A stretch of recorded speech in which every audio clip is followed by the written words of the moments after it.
Hi everyone and welcome back to my channel. My name is Ray and I'm a Breatharian Level 3 guide. So, the two keys for long and lasting happiness. The first key is going to be controlling your emotions, and I mean emotional state. And this is very important, and this is a repeat of something that all religions talk about. Almost every spiritual mentor out there understand that one of the key principles is to not allow your emotions to control you. So you probably remember that there's 4 bodies, right? There's the mental body that's responsible for your logic, beliefs. There's the emotional body of how much your emotions control you versus how much you control your emotions.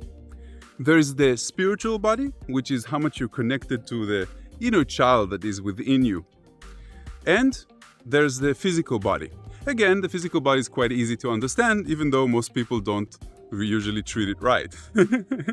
So when we're talking about controlling our emotion, it's not suppressing our emotions. It's not ignoring our emotions. It's to not let them control us. It's to be able to, like a monk, observe my emotion and accept it. And what do I mean? I'm jealous. It's okay. I'm hateful. It's okay. I'm not the best father in the world. That's also okay. Everything is okay.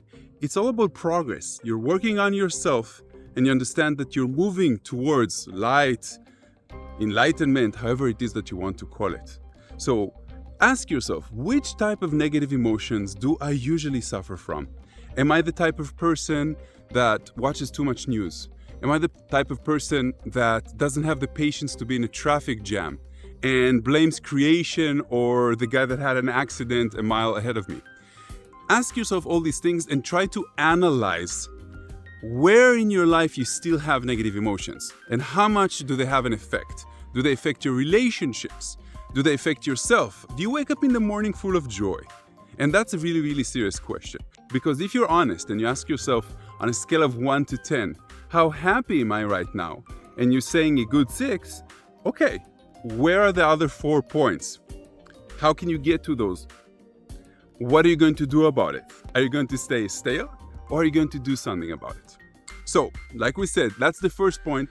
And trust me when I tell you that people have been practicing self-control over their emotions for decades and years and hundreds of years into the past. The best rulers, the best analysts, the best kings in the world always worked with calm and ease because that's the best way to make decisions. When you make emotionally based decisions, it's usually fear-based decisions. In other words, you're afraid of something that you're going to miss out or lack. Now, I promised you 2 keys.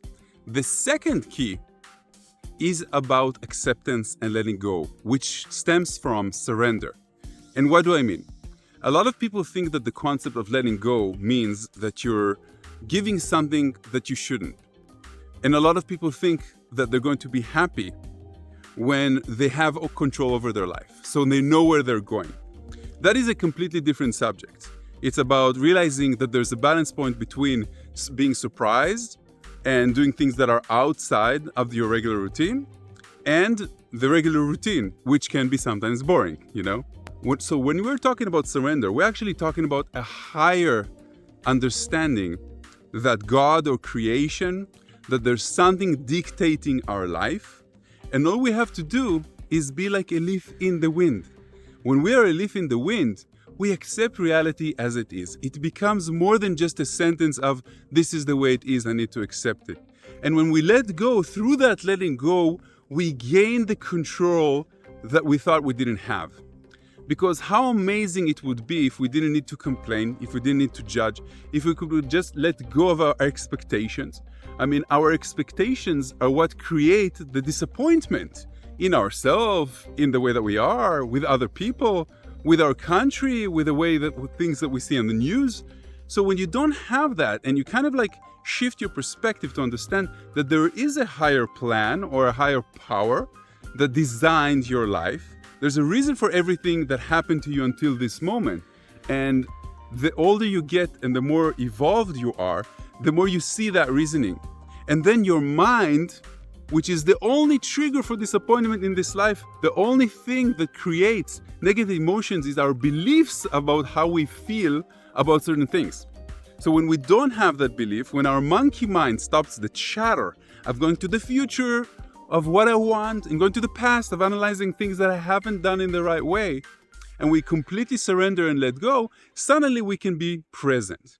And we can see presentness. To understand presentness, we can look at little kids, we can look at animals, we can understand that there are times in our life that we are also present.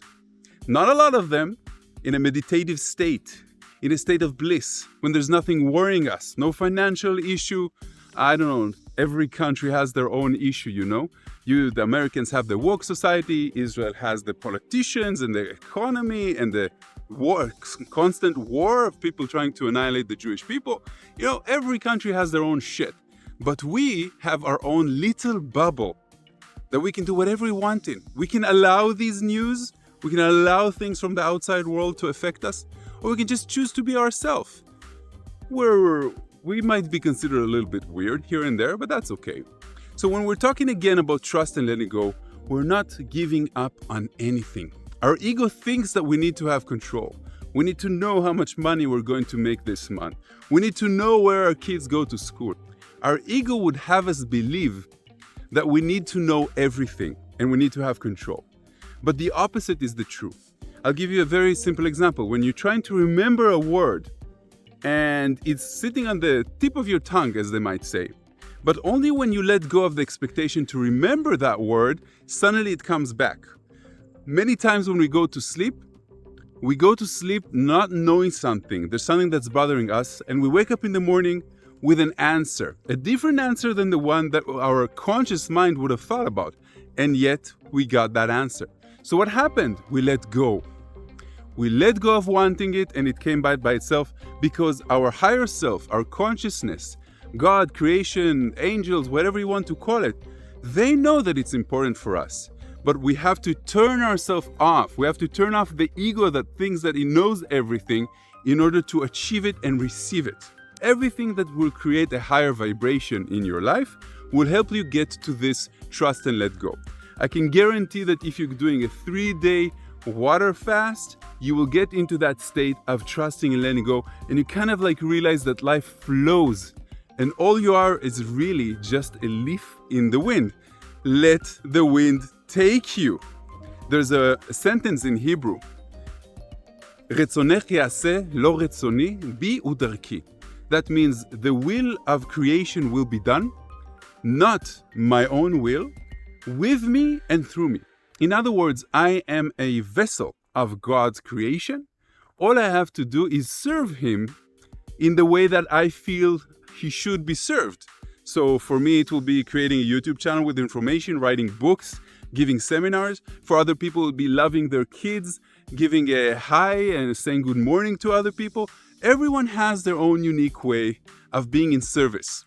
But the concept here is that you're in service of the wind. You're in service of something that is bigger and stronger than you are. So once you realize that your ego is minimized and it doesn't try to protect you anymore, it understands that you are just one screw in a very big machine. You are a universe and yet you're a grain of sand. And that's the balance point that you want to achieve if you want to live healthier, happier in your life. Namaste, my friends. Thank you very much for watching me. And if you haven't subscribed to my channel yet, it's time to do so. Ciao!